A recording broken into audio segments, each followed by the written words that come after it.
Have you ever felt like your world was falling apart? Like no matter how hard you tried, things just wouldn't work out. Maybe you've prayed, but heaven seems silent.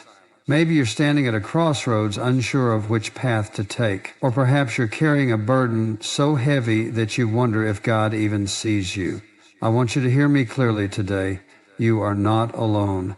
God sees you. He knows your struggles, your fears, and your pain, and He is inviting you to trust Him, not just when life is easy, but in every situation. But let's be honest, trusting God isn't always easy. When life is uncertain, when we don't have answers, when our hearts are breaking, doubt creeps in, the enemy whispers, "What if God doesn't come through? What if He's forgotten about you?" But let me tell you the truth, God never forgets, He never fails, and He is working behind the scenes even when you can't see it. Today I want to share with you why trusting God is the key to peace, strength, and victory in your life. Because no matter what you are facing, God is in control. And when you put your trust in Him, you will never be disappointed. So lean in, open your heart, and let's discover together why you can trust God in every situation. Life can change in an instant. One phone call, one diagnosis, one unexpected turn, and suddenly everything feels uncertain. In those moments, when fear grips our hearts and questions flood our minds, we must remember a simple yet powerful truth. God is in control even when life feels out of control. Nothing catches Him by surprise. Nothing shakes His throne. He is the same yesterday, today, and forever. When difficulties come, our natural response is to ask, "Why is this happening?" We look for explanations, trying to make sense of the chaos, but the real question isn't why. It's, "God, what are you doing in this?" Because He is always doing something. Even when we don't understand, He is working behind the scenes, orchestrating every detail for our good and His glory. Think about Joseph. One moment he was his father's beloved son. The next, he was thrown into a pit and sold into slavery. Then, just when things started looking better, he was falsely accused and thrown into prison. From the outside, it seemed like his life was spiraling downward, but God was in control. He was positioning Joseph for something greater than he could have imagined, and at just the right time, God elevated him to a place of influence, using him to save an entire nation. You see, if Joseph had only looked at his circumstances, he might have thought, "God has forgotten me." But God, He was preparing, He was shaping Joseph's character, teaching him to trust, and leading him toward His purpose. That's what God does. He takes what looks like setbacks and turns them into setups for something greater. But let's be honest, when we're in the middle of the storm, it's hard to see God's hand. We feel abandoned. We wonder if He's listening. But here's what we must hold on to. God sees what we cannot see. He knows what we do not know. And while we may not understand what's happening now, He is leading us somewhere good. One of the greatest struggles we face in trusting God is the need for control. We like to have the answers. We like to know what's coming next. And when things don't go according to our plans, we panic. We try to fix it ourselves. But let me tell you something. God is not asking you to figure it all out. He's asking you to trust Him. There's a verse in Isaiah that says, "For my thoughts are not your thoughts, neither are your ways my ways, declares the Lord." Isaiah 55:8. That means God's ways are higher than ours. His plans are greater, and if we could see what He sees, we would never doubt Him again.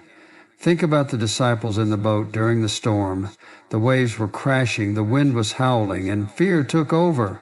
They thought they were going to drown, but Jesus was right there with them. He stood up and spoke 3 words, "Peace, be still." And immediately the storm stopped.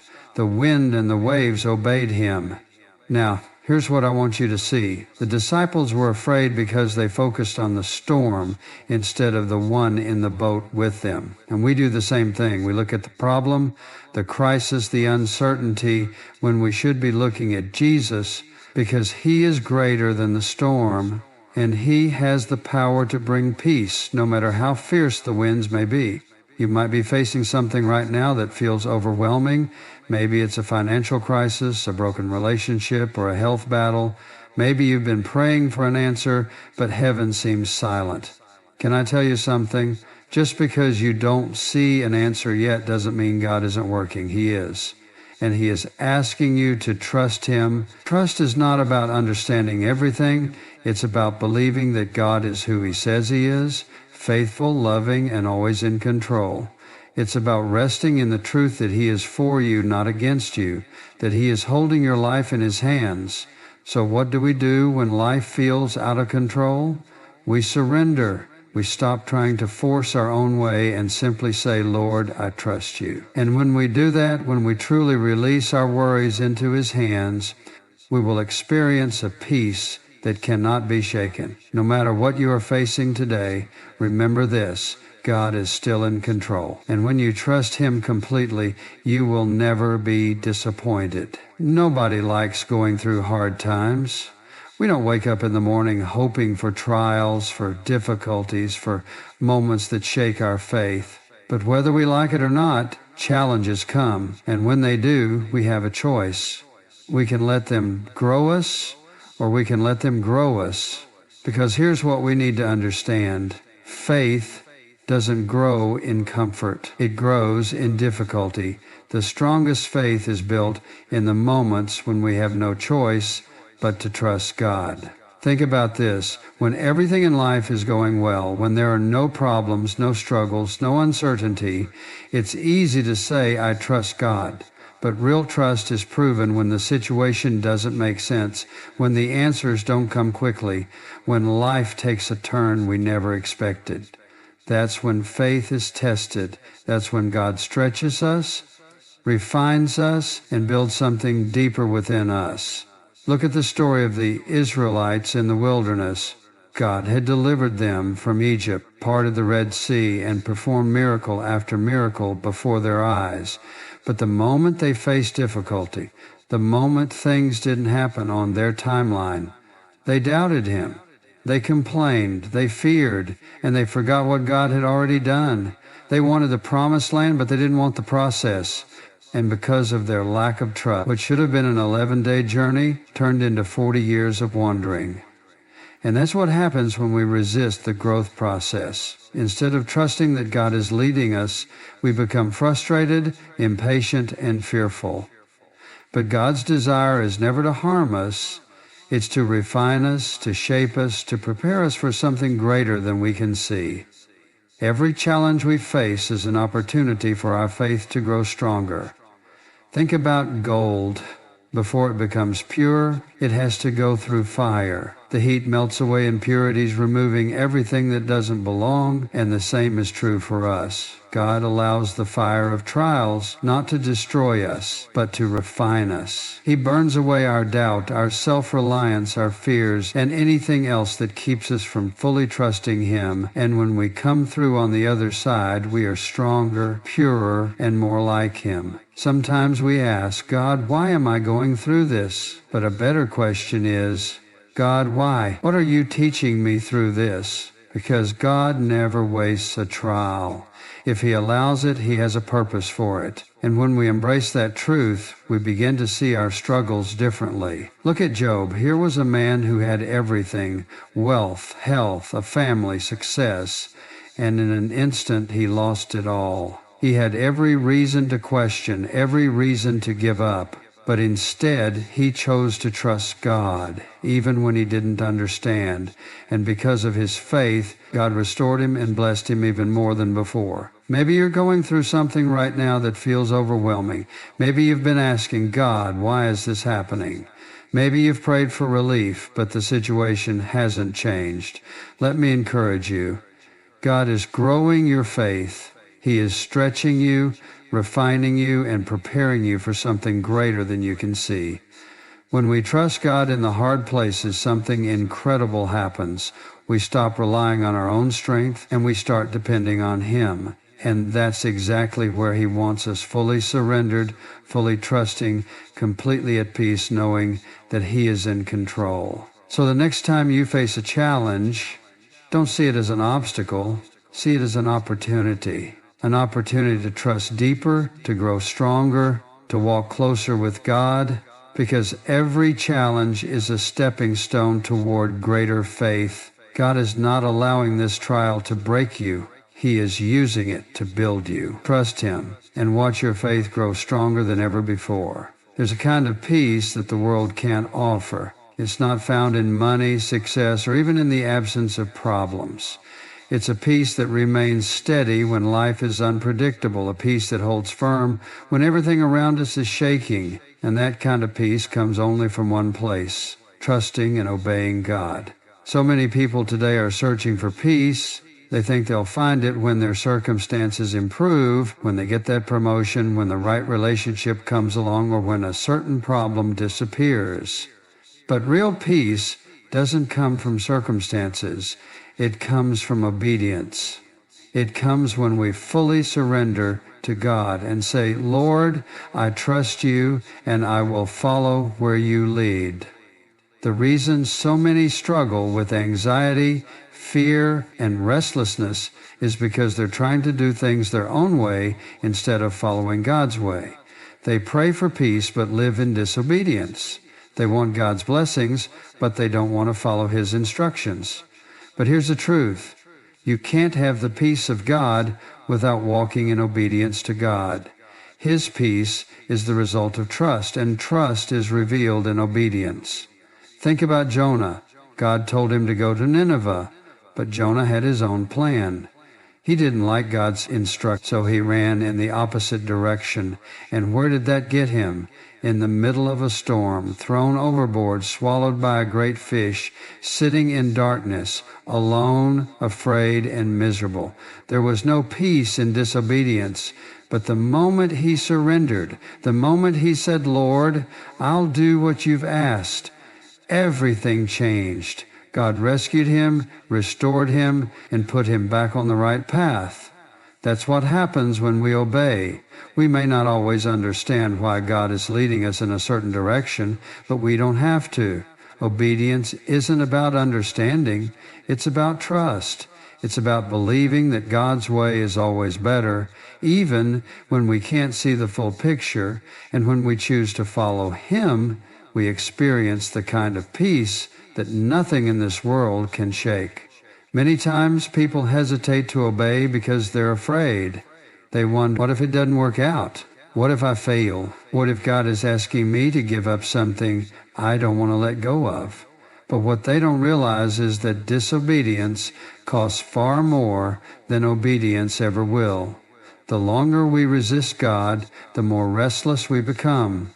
We see it in people who live with constant worry, frustration, and an unsettled heart, because deep down, they know they are not walking in alignment with God's will. Look at Peter when he stepped out of the boat to walk on water. As long as his eyes were on Jesus, he was fine. But the moment he focused on the wind and the waves, he began to sink. Why? Because he shifted from trust to fear, from obedience to doubt. But here's the beautiful part. When he cried out for help, Jesus reached out and caught him. That's what God does. Even when we falter, He is there, ready to steady us, ready to lead us back to where we need to be. Obedience is not always easy, but it is always worth it. Sometimes God will ask us to step out in faith before we see the outcome. He may ask us to forgive when we don't feel like it, to give when we think we don't have enough, to let go of something we've been holding on to too tightly. But every act of obedience draws us closer to Him. Every step of faith brings more peace, more joy, more clarity. Maybe right now God is calling you to obey in a specific area. Maybe He's been speaking to your heart about something, but you've been hesitating. Let me encourage you. Don't wait. Don't resist. Don't run the other way. Surrender. Trust Him. Follow where He leads. Because true peace is found on the path of obedience, and when you walk in it, you will never regret it. There is no situation so hopeless that God cannot turn it around. No matter how broken, how lost, or how impossible things may seem, God is always at work, and He is always leading His children toward victory.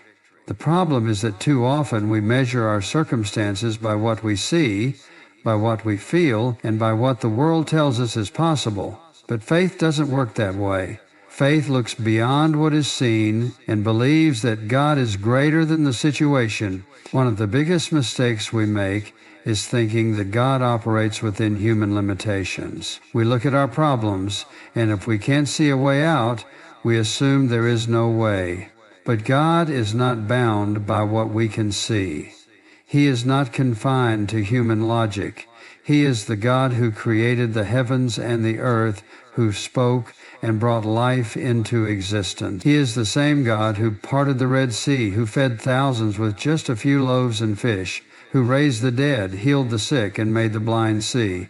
And if He could do all of that, what makes us think He cannot handle whatever we are facing today? The enemy wants us to believe that our problems are bigger than our God.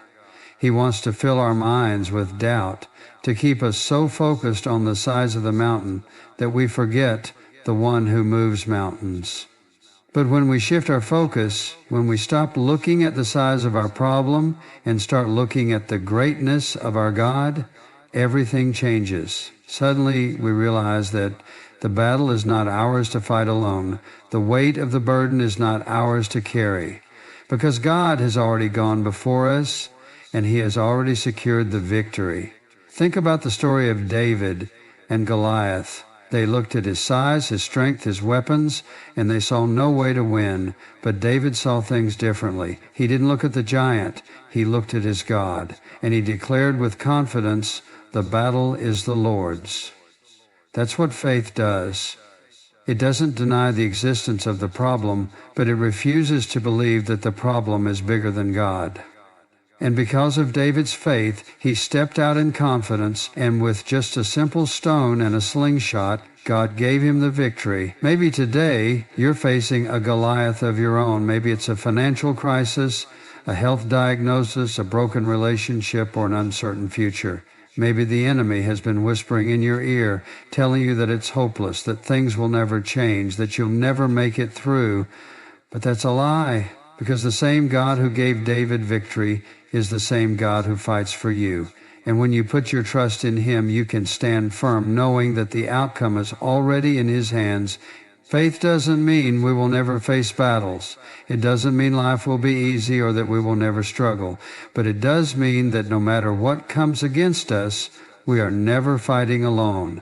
God goes before us, He stands beside us, and He promises that in Him we are more than conquerors. That means the enemy may try to knock you down, but he cannot defeat you. Trials may come, but they will not destroy you. Because when your trust is in God, victory is not just possible, it is guaranteed. There is no situation too big for God, no challenge He cannot overcome, no battle He cannot win. When you trust Him, you are putting your life in the hands of the one who has never lost a battle, and no matter how impossible things may seem right now, remember this: God is not finished with your story. Victory is coming, and when it does, it will be greater than anything you could have imagined. There are moments in life when everything seems to fall apart. The plans we carefully laid out crumble before our eyes, the people we trusted let us down, and the dreams we once held so tightly slip right through our fingers. In those moments, it's easy to ask, God, where are you? Why is this happening? But here's what we need to understand.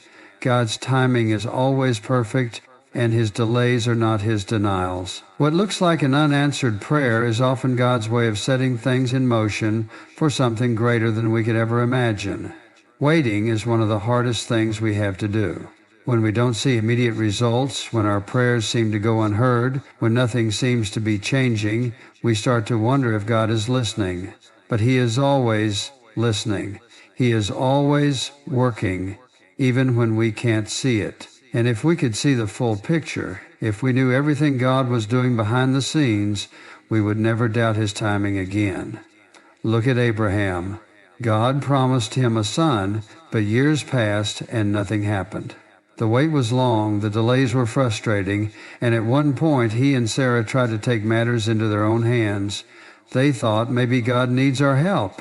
But when we try to rush God's plan, we only create unnecessary trouble. And yet, despite their mistakes, God was still faithful. At the right time, exactly as he had promised, Isaac was born.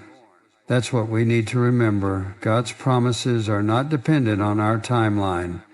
Just because something hasn't happened yet doesn't mean it won't happen. His delays are not a sign of his absence, but a sign of his preparation. He is aligning things perfectly, shaping our hearts and positioning us for the blessing that is ahead. Sometimes we wait because God is protecting us from something we don't see. What looks like a delay might actually be His way of keeping us from stepping into something we're not ready for. Other times we wait because there is something He needs to develop in us before we step into the next season.